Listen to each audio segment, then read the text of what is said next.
Guys, Professor Manuel Gadi here. Ahead of our meeting to discussing the visual things of your presentation, I just put together here in github.com/Manuel Gadi/Capstone, as you can see here at the top, a README with some hints, general hints that will work for your capstone. Just as you can see here, there is a difference of your IE presentations to your uh, defense for your presentation for the tribunal. One of the main differences is that, of course, you have to present the problem, methods, results, and conclusion as in normal presentation. But the reason is different. Remember, you have done an executive summary, so everybody that is sitting there have already read your executive summary. So when you go there, the idea is not to explain what you have done, but to justify why you've done it. So why this method? What would be the alternative? And what are the limitations of the current research? So another thing is you should read again your thesis, especially in the age of AI now, that AI can write the whole thesis for people. One of the problems is you want to run away of looking like that your thesis was AI driven, so or AI written. The way you do it is that you know where things are on your thesis, so you read it again. Not that you're going to memorize exactly where the thing is, like in the session 4.2, but they may ask you a question. In part of your thesis you talk about this, and then you recognize, and then you say, oh yeah, this part is in session 4.2, or you say this is in the methodology part, or this is on the results part, and you answer the question. This is the opportunity for you to say, what you're asking is in that part of my thesis. I know my thesis. Don't lose that opportunity. And even if you don't know exactly where it is, you can say, "Oh, I don't recall which session it is, but more or which exact detail I put it there, but I know this is in this part." It gives the idea that you know your thesis. Regarding Q&A, one of the things about Q&A is the guys the your normal IE presentations, they are more focused the on the presentation, and the Q&A is just a couple of questions for most professors that you do in normal courses. Here, the Q&A is the most important part for your evaluation. So there are even points for the Q&A, and the Q&A is to resolve what grade the professor will give on the other part, so that they really understand what has been done, and so on and so forth, and the depth. So there are a few things that you need to be prepared here. Is you should try to take things. So you explain, like in this example here that I'm giving. We tested several methods, but I'm just focusing on the best performing ones. But I'm happy to discuss comparisons later. They will know that will be on the Q&A. So you trying to drive the Q&A questions so that they give opportunity for you to give more details.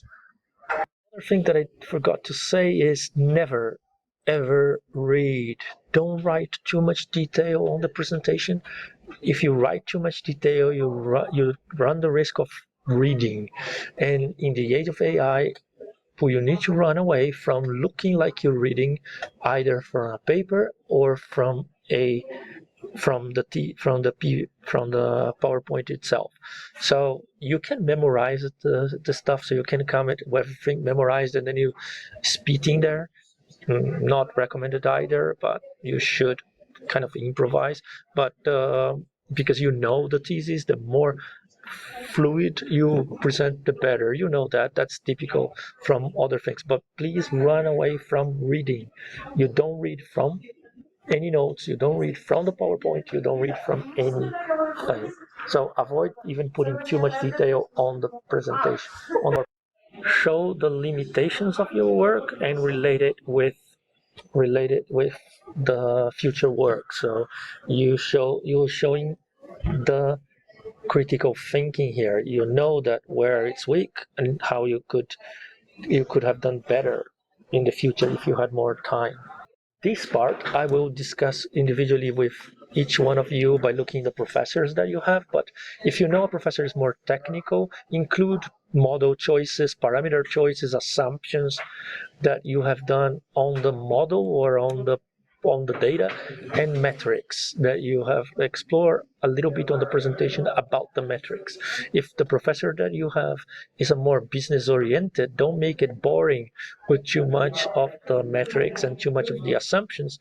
Talk about the impact, the usability, and the decision making you have done for tricking the model and applying it to the reality, and so on and so forth. So this is how you adapt the presentation to the tribunal. Then in your presentation you should have a lot of slides, some slides that you are presenting, and then you have backup slides. You must have backup slides, and then you may be lucky to show the backup slides. So if you get a question about anything, and then they say, and then you say, you asking about this comparison detail here? Okay, I actually happen to have it on my appendix. So here is the table. It shows that you are prepared to some of the questions, some of the follow-up questions. So maybe you can help and guide the questions and you get lucky. Otherwise, you just get lucky because the question comes, the one you actually prepared for, and then you have a slide for that prepared question. That gets you to a great grade. You were prepared even with an analysis to respond that question. Then, in normal presentations, you have to be calm. This is the biggest presentation of them all in IE, probably in your university time, I know, but just be calm, be honest, and humble. Do not bluff. It's not about overselling. It's about being humble. You know the limitations, you speak about them, and be clear. Do not over talk. That's the worst thing you can do. Every time you talk too much about something, it can mean two things. And they reading about it. They taking note of that. The tribunal. First, you are wasting time, so you don't have anything else on the other parts. The second thing is, and in my opinion, is the worst because it's what happens more often is you don't know much about that part. You know you're weak on that part, so you try to explain as the tribunal had the same weakness as you. So you are showing your weaknesses. So if you don't know much about the detail of a deep learning algorithm, that it has a back propagation method, do not go over and over and over about that thing. You know what? This example is just my final thesis presentation. It was actually my master thesis presentation. I went over and over and over about the back propagation algorithm. Why? Because I didn't understand really well.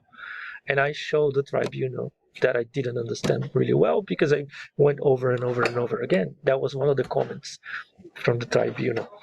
I know your weakness. That was the tribunal comment.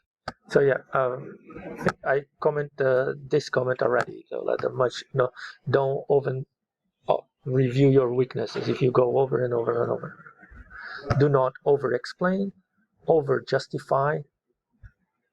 So if you're long and complex, it means weak understanding. You have a weak understanding, not the tribunal. The rule of thumb here is if something takes too long on your presentation, simplify it. And then you practice and practice and practice. Especially in here, it shouldn't take much time, the technical parts, not to show your weaknesses. And the perfect thing here is, so basically what happens here is that the model tries to do, and there are several parameters, but that's too complex. We use this model because it performs better than Y in these conditions of my data, and the trade-off was here, and I'm happy to discuss, remember, I'm happy to discuss that further in the Q&A part. Some final don'ts. Do not use AI to generate your slides. Do not use AI. This is the most important presentation of your time in the university, tribunals are becoming asked and are asked to see if the things do not look authentic, and if you don't know your content, you do know. So don't generate that with AI. That is the key thing. That's a red flag if it's generated with AI. Do not read from the slides. Do not overly use generic language. Be specific to your problem. Use the name of your data set. Use use as you're presenting the name of your variables. Use the names of your techniques. Do not just simply say machine learning supervised algorithm data set. Say the name of your data set. Try to be specific. What is the name of the model? What are the specific parameters? This shows understanding. It's all about not being generic. It's being specific to your problem, and then shows understanding. It's not to show off, it's just to show understanding in the age of AI.